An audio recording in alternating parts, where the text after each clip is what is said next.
আসসালামু আলাইকুম প্রিয় গেস্ট, কেমন আছেন? আমি আলহামদুলিল্লাহ ভালো আছি। কেবিজি ব্লগের পক্ষ থেকে আপনাদেরকে আবারও স্বাগতম। প্রিয় গেস্ট, চলে এলাম আরও একটি নতুন ভিডিও নিয়ে। আমরা আজকে চলে এসেছি কুষ্টিয়া জেলার ভেড়ামারা উপজেলা 12 মাইল বালিরঘাট। আঞ্চলিক ভাষায় এটাকে বলা হয় বালুরঘাট। তো এখানে কিন্তু অনেকটা জায়গা এই নদী ভাঙনে চলে গেছে, প্রচুর ভাঙন হয়েছে এখানে। আর কোটি কোটি টাকার সম্পদ বিলীন হয়ে গেছে এই পদ্মা নদীর বুকে।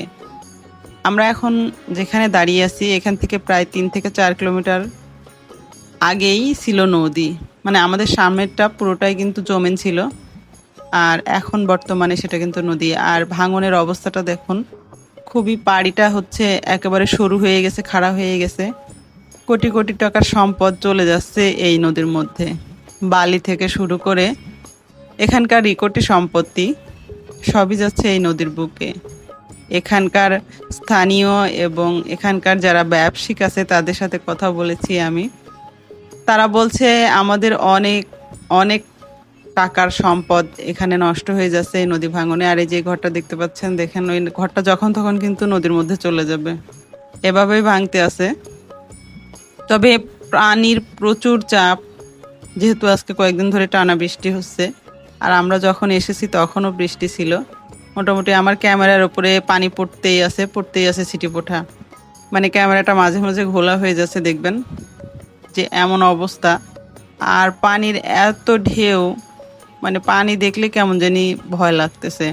আর পাড়িতে তো যাওয়া যাচ্ছে না, কারণ পাড়ি যখন তখন ভেঙে যাবে, মানে নদীর পাড়টা যখন তখন ভেঙে যাবে, মানে খুব কাছে যাওয়া যাচ্ছে না। আমরা দূর থেকে স্ট্যান্ড দিয়ে ভিডিও করছি, তো কাছে যাওয়ার সাহস আমাদের নেই। তবে এখানকার স্থানীয় যারা সব সময় কাজ করে, তারা এখানে এভাবে চলাফেরা করতেছে, যখন তখন তাদের সাথে যে কোনো খারাপ ঘটনা ঘটে যেতে পারে যারা এখানে কর্মরত অবস্থায় আছেন।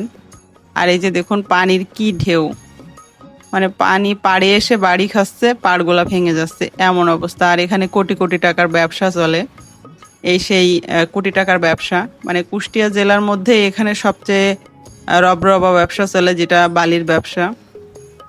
কোটি কোটি টাকার বালি এই নদী থেকে তোলা হয় এই পাড়ে, এই 12 মাইল বালিরঘাট। আর এখান থেকে সারা কুষ্টিয়া শহর, ভেড়ামারা থানার আশেপাশে যে থানাগুলো রয়েছে, সব জায়গায় এইখান থেকেই কিন্তু বালিগুলো নেওয়া হয়। তো গাইস, আমরা আরও সামনের দিকে দেখাবো ইনশাল্লাহ। আর এখানে বসত ভিটা তেমন দূরেও নেই, কাছেই বললেই চলে, একটু কাছে, মানে এখান থেকে হেঁটে গেলে 30 সেকেন্ড, জোরে হেঁটে গেলে 30 সেকেন্ড, তার মধ্যে বসত বাড়ি। তো আল্লাহ মাফ করুক, আল্লাহ যেন রহম করে। 3 থেকে 4 কিলোমিটার জায়গা অলরেডি ভেঙে গেছে। এখানে সাইডে অনেক বালি আছে, কোটি কোটি টাকার বালি, যেখানে ব্যবসায়ীরা এখন কিন্তু খুবই দুশ্চিন্তায় রয়েছে যে বর্তমানে যা অবস্থা, তাতে ফিউচারে কি কি যে হয় বলা যায় না। তবে আল্লাহ রহম করুক। আর আমরা এখানে ছিলাম, বাতাস, এত পরিমাণের বাতাস, নদীর পানির এত পরিমাণে মানে উত্তাল ঢেউ, আমরা দাঁড়াইতে পারতেছিলাম না। মানে আমি যে দাঁড়াই থাকে ভিডিওটা করব, মনে হচ্ছে বাতাসে আমারে ফেলে দিচ্ছে মাঝে মাঝে, এত বাতাস, আমি দাঁড়াইতে পারতেছি না। আমার হেজাব উড়ে, নেকাব উড়ে, মানে আমার অবস্থা খারাপ। আমি এক হাত দিয়ে হেজাবটাকে ধরে রাখছি, অন্য হাত দিয়ে ভিডিও করতেছি। তো এই অবস্থা বর্তমানে। আর মাঝে মাঝে ক্যামেরার উপরে পানি পড়তেছে, কারণ ছিটি ফোঁটা পানি পড়তেছে।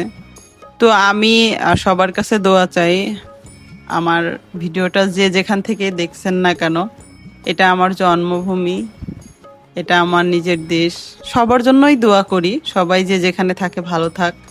তবে সবার কাছে দোয়া চাই, আমার দেশ, আমার জন্মভূমি, আমার এলাকা, সবাই দোয়া করবেন এখানে যেন আল্লাহ রহম করে, এখানকার অবস্থাটা যেন ভালো থাকে।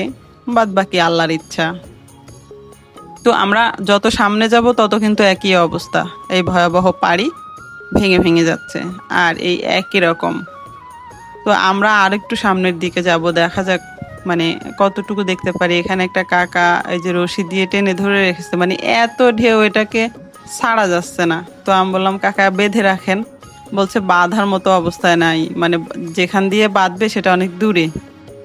তো এটা হচ্ছে বালি, মানে ইয়ের থেকে ট্রলারে বালির যে ট্রলারগুলো হয়, সেই ট্রলার থেকে বালিগুলা ডাঙায় নিয়ে আসার জন্য এই মেশিনটা ব্যবহৃত হয়। তো বলতেছে যে বালির ট্রলার আসছে, ওটা আসলেই এটাকে ছেড়ে দেওয়া যাবে, তখন আর অসুবিধা হবে না, ততক্ষণ পর্যন্ত ধরে রাখতে হবে। তো এমন ভয়াবহ বাতাস হচ্ছে, বলে বোঝানো যাবে না কাউকে, মানে এখানে না আসলে কাউকে মানে বলে বোঝানো যাবে না যে এখানকার অবস্থা ঠিক কতটা ভয়াবহ ছিল। তাহলে এখানে যদি এমন হয় যেখানে ভরপুর বন্যা হচ্ছে বা সাগর এলাকার মানুষ, জানি না তারা কোন হালে আছে। আল্লাহ তুমি সব জায়গায় রহম করো, সব জায়গার মানুষকে তুমি নিরাপদে রাখো, দোয়া করি। আর একটু সামনের দিকে দেখবো আমরা, মানে এমন অবস্থা। আর আমার ক্যামেরায় যে পানি পড়ছে, আসলে আমি স্ট্যান্ড দিয়ে ভিডিও করতেছিলাম, তো আমি বুঝতে পারি নাই।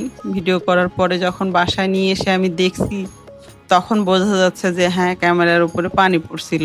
তো দয়া করে, আসলে এই ব্যাপারটায় অনেকের খারাপ লাগতে পারে, তো আন্তরিকভাবে দুঃখিত যে সিটিপোটা বৃষ্টি আসতেছিল। মানে এখানে প্রচুর বাতাস হচ্ছিল, তার সাথে হালকা করে বৃষ্টি হচ্ছিল, এই অবস্থা। আমরা এর মধ্যে ভিডিওটা সম্পূর্ণ করছি, কারণ বৃষ্টি এসে গেলে আমরা আর কাজ করতে পারতাম না, এখানকার ভিডিওটা নিতে পারতাম না, কারণ এখানে হয়তো হালকা পাতলা কাদা হয়ে যাইতো, তখন আর করতে পারতাম না। তো সামনের দিকটা ওই একই অবস্থা, মানে যত দূরে যাচ্ছি তত দূর একই অবস্থা। এখান থেকে প্রায় আমি মানে 2 কিলোমিটার হেঁটে আসলাম, এই একই অবস্থা। আর এই যে পাহাড়গুলো এরকম ভয়ঙ্কর, বা আমার দেখলেই ভয় লাগছে। আমি কোনো মতো স্ট্যান্ড দিয়ে ভিডিও করছি, আমার কাছে যাওয়ার সাহস নাই। তো প্রিয় গ্যাস, আপনাদের কাছে কেমন লাগলো আমার এই ভিডিও? যদি ভালো লেগে থাকে অবশ্যই লাইক কমেন্ট শেয়ার করবেন। আর পরিশেষে বলে যাই, সবাই সবার বাবা মাকে ভালো রাখবেন, ভালোবাসবেন। বাংলাদেশে বর্তমান পরিস্থিতি খুবই ভয়ঙ্কর, সবাই সবার পরিজন নিয়ে সাবধানে থাকবেন, ভালো রাখবেন। সবাই নিজ নিজ নিজ নিজ দায়িত্বে নিজ নিজকে দেখে রাখবেন। তো গাইস, এই ছিল আমাদের আজকের ভিডিও। পরবর্তী ভিডিওতে আবারও দেখা হবে, ততক্ষণ পর্যন্ত সবাই ভালো থাকবেন, সুস্থ থাকবেন, দোয়া করবেন আমার জন্য। সবাইকে আল্লাহ হাফেজ।